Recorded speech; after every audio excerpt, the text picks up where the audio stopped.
Fala pessoal, sejam bem-vindos a mais um Bytes of Kubernetes.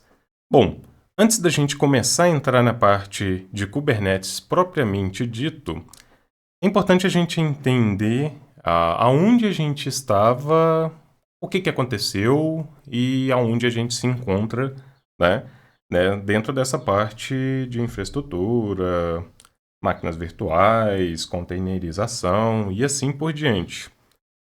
É interessante a gente saber isso, porque pode ser que a gente se depare com alguns cenários onde que a gente vai poder trabalhar numa máquina física, vai poder trabalhar com containers ou no próprio Kubernetes ali em si, né?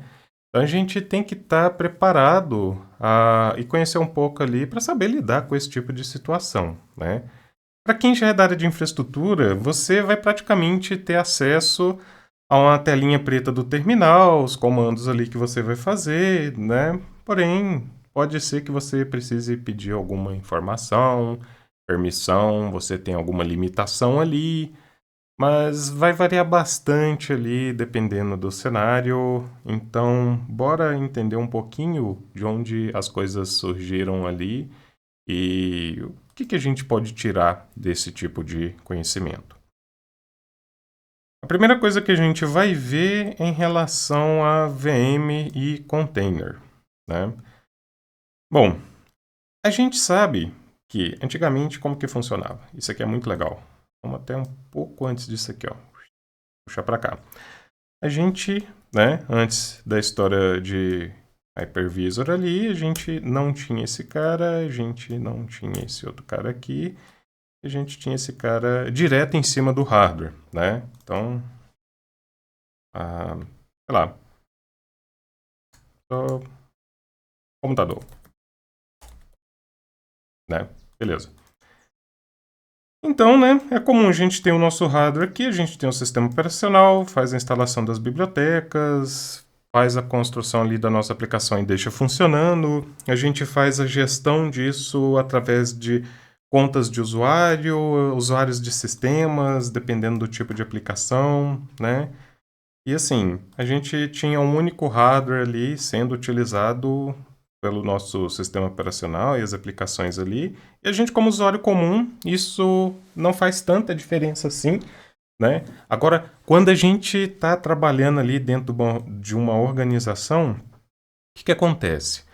A gestão dos usuários que vão ter acesso ali ao sistema operacional já começa a ficar complicado, né?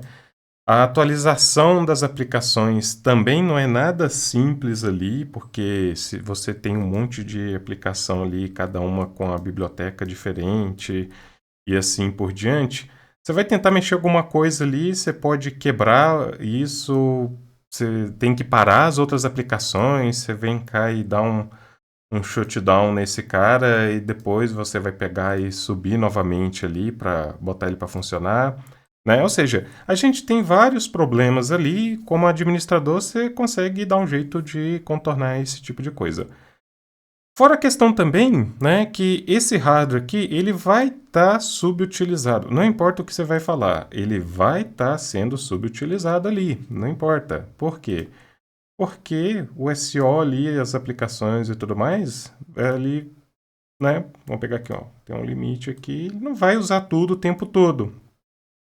E essa parte aqui, né, entre o uso efetivo da aplicação ali do hardware e o limite físico ali que você tem do hardware, né, quando você não utiliza, isso daqui é um desperdício de recursos ali. E beleza, né? Então, como que vem ocorrendo evolução desse tipo de coisa e contornar esse problema ali de subutilização? Aí começa a vir a história, né, de máquina virtual. Então você tem agora um elemento entre o hardware e os SOs que é chamado de hypervisor. Você tem níveis diferentes de hypervisor, 0, 1, em que ou ele é entre o hardware e as instalações de SO, ou ele vai ficar dentro do SO ali, né, te dando as capacidades de virtualização. E lembrando que isso também depende do hardware ali, se ele te dá instruções específicas para você trabalhar com a virtualização, você fazer o bypass ali de instruções vindas do sistema operacional ou para acesso de algum dispositivo de hardware, rede, placa de vídeo, não importa, né? Se você tem algum tipo de bypass ali, onde que você, em vez de pegar, né, a sua aplicação aqui, vem, passa na biblioteca, depois passa para esse SEO, depois passa para esse cara, e depois vem para esse cara aqui, vem todo esse retorno de novo, né?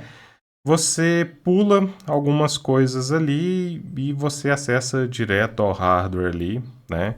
Sem esses hops, né? Vamos entender assim, sem esses pulos, tornando mais rápido e melhor a experiência do usuário ali.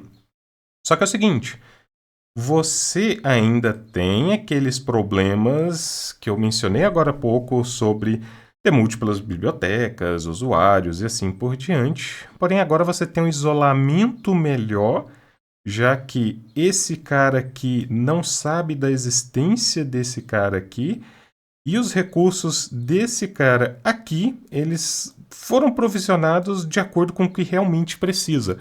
Então, aquilo que eu falei agora há pouco em relação a você tem aqui, né, o máximo de recurso e o que é efetivamente utilizado ali sendo aproveitado de modo melhor, que isso daqui pode ser um SO e esse outro cara aqui pode ser outro SO. E agora eu posso ter duas aplicações distintas ali, em que cada uma acessa o seu recurso, e agora olha só, o aproveitamento do meu hardware, ele é muito melhor, e eu tenho um desperdício muito menor aqui, né, dentro de um único hardware. Lembrando que isso daqui eu estou falando de organização, né, então o hypervisor ele é diferente, os SEOs também são diferentes, não vou entrar em questão da parte de segurança, compliance, nem nada do tipo, né? Mas entendam que existe mais um universo ali dentro dessa área, certo? Beleza. Porém, a gente ainda tem alguns problemas, ainda há um pouco de desperdício de recurso, você gerenciar esse cara não é fácil, você tem que ter uma interface para te entregar ali acesso a um SEO completo, uma série de problemas ali, né? A gente tem a ideia de container. Essa ideia aqui não é nova, não surgiu com Docker, se eu não me engano já existia desde a era do BSD ali, né? Que eles têm a ideia de container. Para quem já usa Linux há mais tempo tem o chroot, entre aspas, né? chroot e assim por diante. Só que de modo geral, qual que é a ideia de container aqui? Você tem, né, ali o sistema operacional e agora você tem uma engine ali que ela vai fazer o gerenciamento de recursos e acesso às funcionalidades e hardware entre o SO e o hardware aqui. Para quem? Para esses caras aqui, para os seus containers, né? Então, olha só, eu tenho uma interface ali e agora eu tenho somente a aplicação e as bibliotecas utilizando o hardware. E o legal é que é o seguinte, com isso daqui eu consigo ter aplicações absurdamente complexas, onde que eu posso ter diversos elementos aqui dentro de um único container e todo mundo comunicando como se fosse uma coisa só. E o mais legal não é isso não. O consumo de recursos é muito menor do que o consumo do que eu teria aqui, por exemplo, com a máquina virtual. Porque o hypervisor ele tem que dar acesso a CPU, memória, disco, rede, e eu tenho que pegar boa parte desses recursos para serem utilizados pelo meu sistema operacional. Aqui não, meu sistema operacional é único e quem vai pedir mais ou menos recursos são as aplicações de dentro do meu container. E eu posso ter múltiplos containers dentro de um único host, consumindo muito menos recursos do que múltiplos sistemas operacionais. Porque ao invés de eu pegar e desperdiçar, né, recurso com SO aqui, eu não. Vou pegar e tacar container aqui dentro e deixar todo mundo funcionando ali certinho. Certo? E o legal não é isso não. Eu ainda posso ter, né? Imagina o seguinte, que esse cara aqui inteiro... Ó, vamos aproveitar que o desenho é bem dinâmico ali, né? Permite a gente fazer bastante coisa, ó. Esse cara aqui, ó, seja o nosso SEO, né? Dentro de um hypervisor. Nota que, né, eu tenho um isolamento muito mais sofisticado, simples, um aproveitamento de recurso muito maior, porque agora eu posso ter múltiplas aplicações pequenas que vão funcionar praticamente como se fossem aplicações normal ali, um executável normal, né, funcionando ali, competindo por recurso e assim por diante. Porém, lembrem-se o seguinte, o container ele é efêmero. A qualquer momento ele pode pegar e morrer, né? E a gente, para quem é desenvolvedor e tudo mais, ali na parte de dados, precisa gerenciar esse recurso ali. Não é interessante a gente deixar esse negócio morrer o tempo inteiro, né? Mas a gente vai ver ali nas próximas aulas como que isso funciona. Curtam, compartilhem, bora espalhar o conhecimento ali, né? E a gente continua em cima desse assunto nas próximas aulas. Valeu, pessoal, e até a próxima!